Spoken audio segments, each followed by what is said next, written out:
এই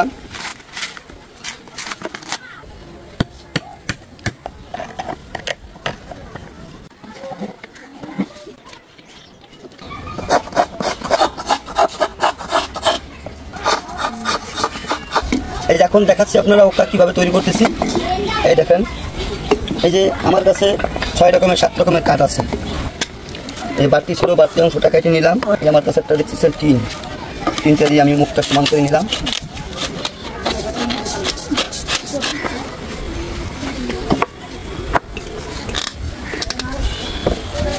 এই যে একটা কলকি দিয়ে নিলাম, সম্পূর্ণ লাগানো হয়েছে।